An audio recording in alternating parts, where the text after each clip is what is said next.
Praise the Lord. आज का विषय है प्रार्थना का जवाब नहीं मिलता।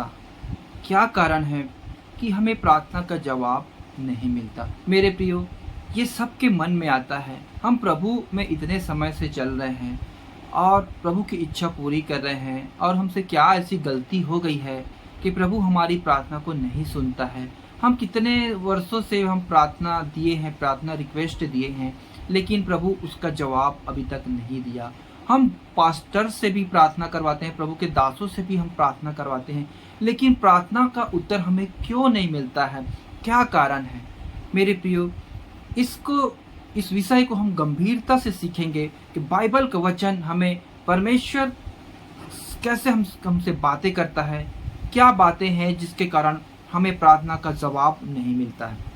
तो आइए प्रियो, हम प्रार्थना करते हैं, उसके बाद हम शुरू करेंगे। पवित्र सेनाओं के यहोवा परमेश्वर, तेरा धन्यवाद करते हैं इस सुंदर समय के लिए। एक बार फिर से प्रभु जी, आपने हमारे जीवन में यह अवसर दिया ताकि आपके वचनों को सीखे समझे। और पिता परमेश्वर, प्रार्थना का जवाब क्यों नहीं मिलता है पिता, इसको खोल कर सिखाएं। आप हमसे बातें करें। पवित्र आत्मा, आप ही मेरे टीचर, आप ही मेरे सिखाने वाले वचन की भेद गहराई को आत्मा में प्रकट कर। दुआ आपके प्रिय पुत्र हमारे उद्धार करते यीशु मसीह के नाम से मांगते हैं, आमीन। विषय है प्रार्थना का जवाब नहीं मिलता। मेरे प्रियो, प्रार्थना का जवाब नहीं मिलने का दो कारण है। दोनों कारण पे हम चर्चा करेंगे। पहला कारण को हम पहले सीखते हैं, उसके बाद दूसरा कारण को हम सीखेंगे। तो पहला कारण क्या है? दोनों कारण से पहले हमारे मन में ये बात आती है। वो बात क्या है? आप मेरे साथ निकालिए भजन संहिता 77 अध्याय उसके 9वें वचन। क्या परमेश्वर अनुग्रह करना भूल गया? क्या उसने क्रोध करके अपनी सब दया को रोक रखा है? मेरे प्रियो, हमारे मन में ये सवाल आते हैं कि क्या कारण है कि प्रभु अपना अनुग्रह करना भूल गया है, या अपनी दया को हम पर क्यों रोके रखा है?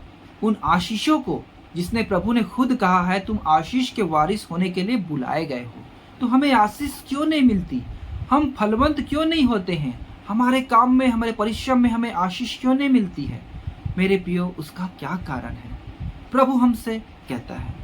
मेरे प्रियो, पहला कारण है, जो आप प्रभु में चलते तो हैं, लेकिन आपके जीवन में कुछ कुछ बातें होती है जिसको आपको सामना करना है। उस पहले कारण के विषय में मैं आपको बताता हूँ। आप मेरे साथ निकालिए दूसरा कुरिन्थियों की पत्री 12 अध्याय 7 से 9। इसलिए कि मैं प्रकाशनों की बहुतायत के से फूल न जाऊं, मेरे शरीर में एक कांटा चुभाया गया, अर्थात शैतान का एक दूत कि मुझे घुसे मारे ताकि मैं फूल न जाऊं।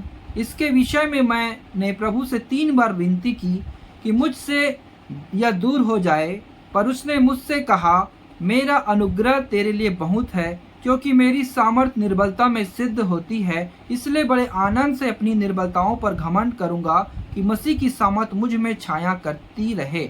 मेरे प्रियो, पहला कारण ये है, आपने कोई गलती नहीं किया, आप प्रभु में विश्वास से चलते हैं। आपको यकीन है पूरा कि आपके जीवन में कोई भी पाप नहीं हुआ है, ये आप दावे के साथ कह सकते हैं।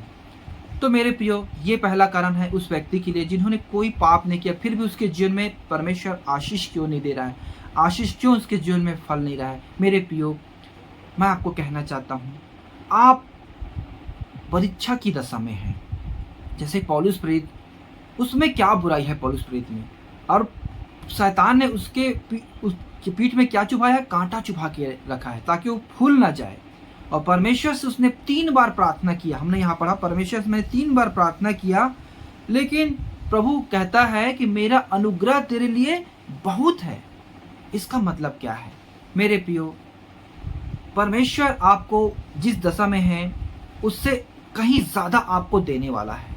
इसलिए आपको उस घड़ी में आपको उसको सहना है, धीरज धरना है, और उस परीक्षा में आपको पास होना है। मेरे प्रियो, आप धीरज रखें। परमेश्वर आपको कहीं आप सोच रहे होंगे, आप चाह रहे होंगे, उससे बढ़कर आपको देने वाला है। ये मेरे प्रियो परमेश्वर का वचन है, क्योंकि पौलुस प्रेरित भी ऐसी सोचता था, लेकिन प्रभु ने उसको कुछ समय के लिए ऐसा रखा था, लेकिन बाद में मेरे प्रियो उसे उससे आज़ाद किया। वैसे ही मेरे प्रियो आपका प्रार्थना अभी नहीं सुना जा रहा है, इसका मतलब ये नहीं कि प्रभु ने आपको छोड़ दिया है या आपने कुछ किया है। आपका विश्वास को प्रभु देखना चाहता है, इसलिए आप धीरज रखें, आपको उत्तर परमेश्वर देगा। 50 से आपको 100 गुना मिलेगा। हालेलुया। यह मेरे प्रियो पहला। और दूसरा कारण क्या है? दूसरा कारण के लिए प्रियो आइए हम वचन निकालते हैं। यशायाह की किताब 58 अध्याय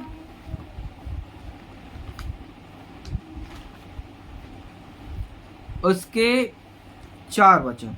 सुनो, तुम्हारे उपवास का फल यह होता है कि तुम आपस में लड़ते और झगड़ते और दुष्टता से घुसे मारते हो। जैसा उपवास तुम आजकल रखते हो, उससे तुम्हारी प्रार्थना ऊपर नहीं सुनाई देगी। मेरे प्रियो, बहुत से भाई बहन ऐसे हैं, हम मसीह तो कहलाते हैं, हम परमेश्वर पर विश्वास करके तो चलते हैं, लेकिन उस पवित्रताई को नहीं जानते। परमेश्वर ने जो जो चेतावनियाँ, जो जो आज्ञाएं दी है, उसको वो मानते नहीं हैं। वो जाने अनजाने में कुछ गलती कर बैठते हैं और वो उसको सीरियसली नहीं लेते, ना परमेश्वर के साथ उस अपराधों को मानते हैं। इसलिए मेरे प्रियो, आपका जो प्रार्थना है, आप खुद कितना भी प्रार्थना कर ले, उपवास में बैठ जाए, प्रभु के दासों से अपने लिए प्रार्थना करवा ले, बड़े बड़े भोजदक्ताएं से आपके लिए प्रार्थना करवा ले, लेकिन उसका प्रार्थना प्रभु उत्तर नहीं देगा। क्यों? उसका कारण ये है, आप मेरे साथ निकालिए लेव व्यवस्था 5 अध्याय उसके 17 वचन। यदि कोई ऐसा पाप करे कि उन कामों में से जिन्हें यहोवा ने मना किया है किसी काम को करे, तो चाहे वह उनके अनजाने में हुआ हो, तो भी वह दोषी ठहरेगा और उसको अपने अधर्म का भार उठाना पड़ेगा। मेरे प्रियो, आपने कुछ जाने अनजाने में किया होगा, उसके ये वजह है मेरे प्रियो कि आपका प्रार्थना प्रभु नहीं सुनता है। उसका भार वो स्वयं उठाएगा, उसका भार कोई दूसरा नहीं उठा सकता। इसका मतलब आप कितने भी बड़े भजदक्ता से आप अपने लिए प्रार्थना करवा लें, जब तक आप खुद अपने पापों से प्रायश्चित नहीं करेंगे, उसको एक्सेप्ट नहीं करेंगे, तब तक प्रभु आपको क्षमा नहीं करेगा। किसी दूसरे की प्रार्थना आपके लिए सुनी नहीं जाएगी। ये है मेरे प्रियो, क्योंकि आपकी प्रार्थना प्रभु क्यों नहीं सुनता है। आगे देखते हैं। आप बोलेंगे, ये मैंने तो ऐसा कुछ पाप नहीं किया। कितने प्रकार के पाप हैं, क्या क्या पाप हमसे होती है जाने जाने, उसको हम आगे देखते हैं। आप मेरे साथ निकालिए यिर्मयाह की पत्री 5 अध्याय उसके 25।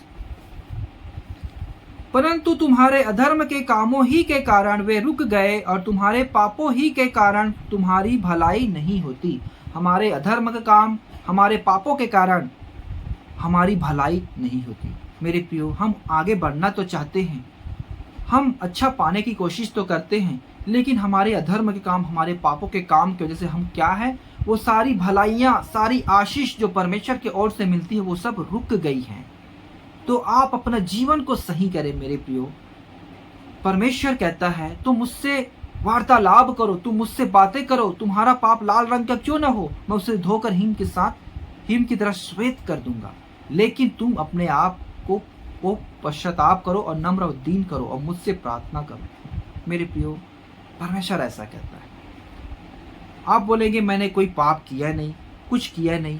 मेरे प्रियो, बहुत सारे पापे हैं। वो क्या है, अपने मुंह से भी हम किसी दूसरे को कुछ ठेस नहीं पहुंचाए हैं। हमने कभी किसी से व्यभिचार नहीं किया, हमने किसी का खून नहीं किया, हमने चोरी नहीं किया, फिर भी हमारे शरीर से बहुत कुछ पाप होता है। वो पाप क्या है, आइए हम देखते हैं। आप मेरे साथ निकालिए भजन संहिता 90 उसके 8वें वचन।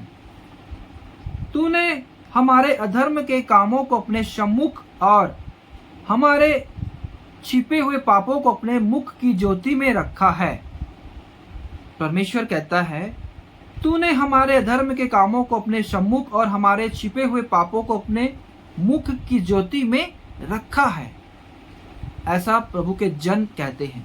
मेरे प्रिय, प्रभु हमारे भलाइयों को आपने देखा होगा, कभी भी हम अगर 10 भलाई करें, एक बुराई करें, तो एक बुराई उस पर जय हो जाता है। इसलिए मेरे प्रियो, आप बुराई बिल्कुल ना करें, पाप बिल्कुल ना करें, क्योंकि प्रभु इससे सख्त नफरत करता है।